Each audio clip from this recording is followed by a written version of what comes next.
बात मुंह खोला था और ये तो मीडिया चल रही थी और कैमरा में कैच हो रहा था, इसीलिए मैंने बोतल को टेबल में पटका। मां कसम हम किसी के मुंह में पटक दी।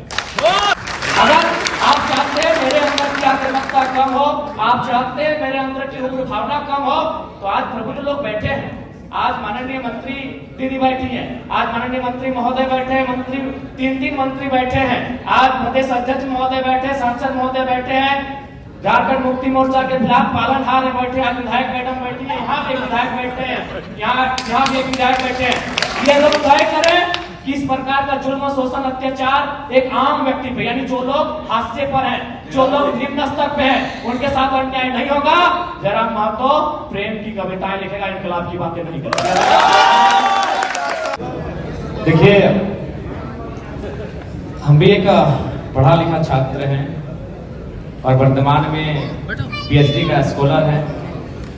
विनोद बिहारी महतो विश्वविद्यालय धनबाद से इंग्लिश लिटरेचर में पीएचडी कर रहे हैं। और बिल्कुल आज से 2 साल पहले मेरा ना ये कैरेक्टर था, ना मेरा ये व्यवहार था, ना मेरा ये स्वरूप था।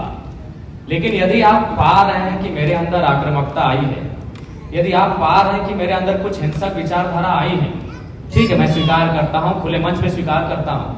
लेकिन एक बात बताइए, यहाँ जितने भी प्रबुद्ध लोग बैठे हैं, जब मैंने, ठीक है, मैंने कुछ ऐसी बातों को कहा जिनमें हिंसा प्रतीत हो रही है, लेकिन उस बात को समर्थन करने वाले 99% होते हैं। जैसे हाल फिलहाल आपको मेरा बागमारा का वो वीडियो क्लिप पूरे देश में वायरल हो रहा है, जिसमें मैं एक बोतल को टेबल में पटक रहा हूं।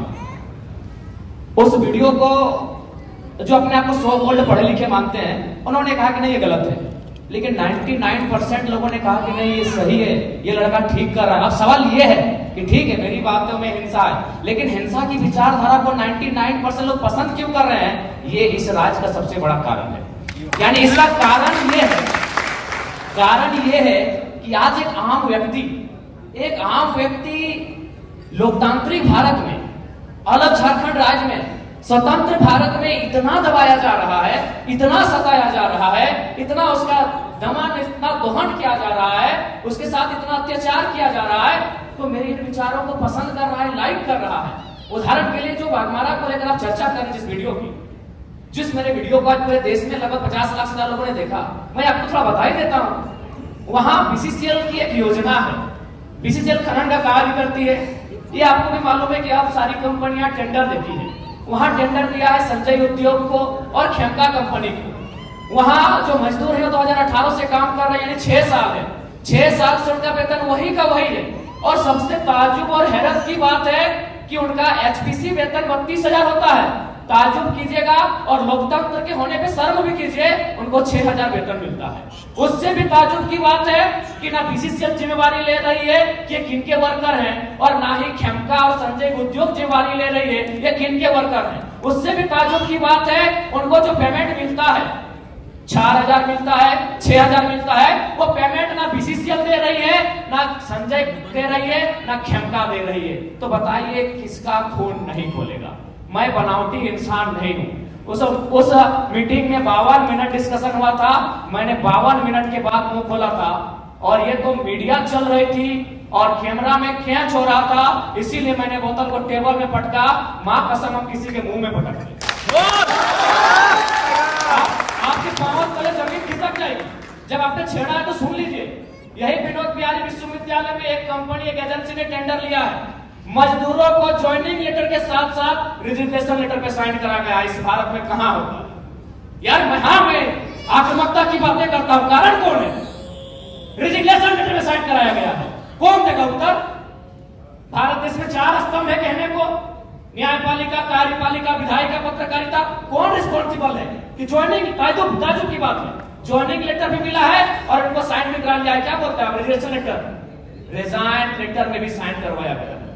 और एक घटना गोमिया की, जब मेरा सभा था बेरमो में, वो लड़का आया, उसने कहा कि जो एजेंसी है उनको पेमेंट देना होता है 20,000, लेकिन मेरा शर्त है उनका कि 20,000 आपके अकाउंट में देंगे, आपको 8,000 रिटर्न करना होगा, नहीं तो नौकरी से निकाल देंगे। उसके बाद भी अगर आपका खून नहीं खोलता है तो आप बनावटी लोग हैं, असल लोग नहीं है। अगर आप चाहते हैं मेरे अंदर की आक्रामकता कम हो, आप चाहते हैं मेरे अंदर की उग्र भावना कम हो, तो आज प्रबुद्ध लोग बैठे हैं, आज माननीय मंत्री दीदी बैठी है, आज माननीय मंत्री महोदय बैठे हैं, मंत्री तीन मंत्री बैठे हैं, आज प्रदेश अध्यक्ष महोदय बैठे, सांसद महोदय बैठे हैं, झारखंड मुक्ति मोर्चा के खिलाफ पालनहार बैठे, आज विधायक मैडम बैठी है, यहाँ भी विधायक बैठे हैं, यहाँ भी एक विधायक बैठे हैं। ये लोग तय करें कि इस प्रकार का जुल्म, शोषण, अत्याचार एक आम व्यक्ति पे, यानी जो लोग हाशिए पर हैं, जो लोग निम्न स्तर पे हैं, उनके साथ अन्याय नहीं होगा। जयराम महतो प्रेम की कविताएं लिखेगा, इनकलाब की बातें नहीं करेगा।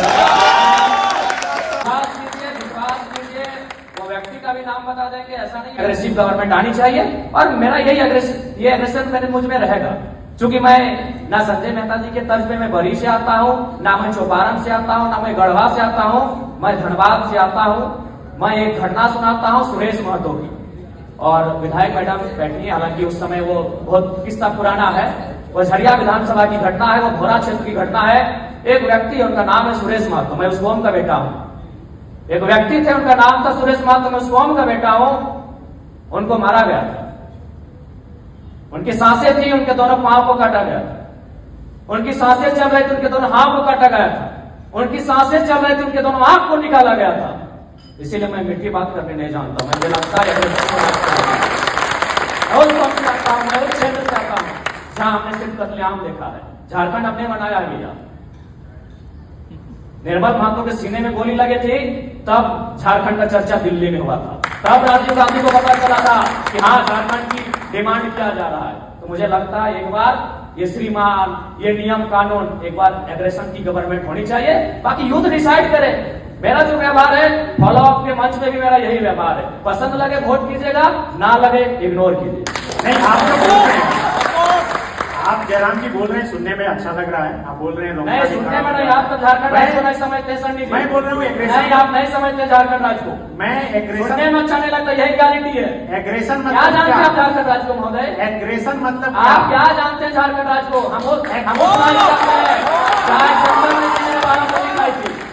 हम झारखंड जाते हैं, जहाँ MP member of parliament Sunil Mahato ने 1 2 3 4 5 6 7 8 9 10 11 12 को दिखाई थी सांसद ने।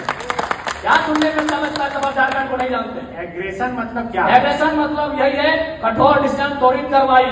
आज कार्रवाई किस पे होती है? एक ठेला पे काम करने वाला है, तुरंत कार्रवाई होगी। एक मजदूर है, पुलिस तुरंत कार्रवाई करेगी। आपकी कार्रवाई उस समय काहे नहीं होती है?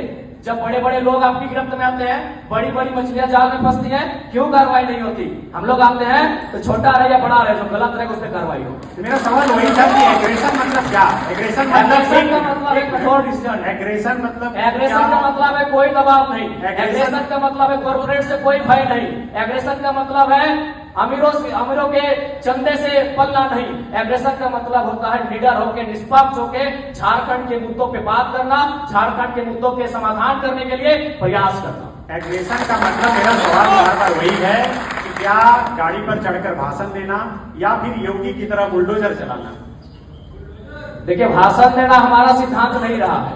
एक सवाल, आज राजभवन में लोग धरने पर बैठे हैं, मुख्यमंत्री के आवास पे लोग धरने बैठे हैं, आज सीजीएल के जेएसएससी कार्यालय के बाहर लोग धरने पे बैठे हैं। आंदोलन रोज होता है, लेकिन जयराम महतो एक 50 लड़कों के आंदोलन से आज सीएम का फेस बन के कैसे सामने आया? इस सवाल का उत्तर कोई दे। आंदोलन इस राज्य में रोज होता है, जयराम महतो ही क्यों? क्योंकि मैंने उन मुद्दों को टच किया, मैंने उस मुद्दों पे बात किया जो झारखंड की जरूरत थी, जिसपे झारखंड बात करना चाहता था। साफ शब्दों में झारखंड चाहता था कि बिल्ली के गर्दन में घंटी बांधी जाए, पर बांधेगा कौन? तो कुणाल जी, सवाल यही है कि क्या एग्रेशन ही अब सॉल्यूशन का रास्ता है कि जो युवा की तरफ भी आए इंडिया अलायंस के? हम लोग अकेले ठीक है सर।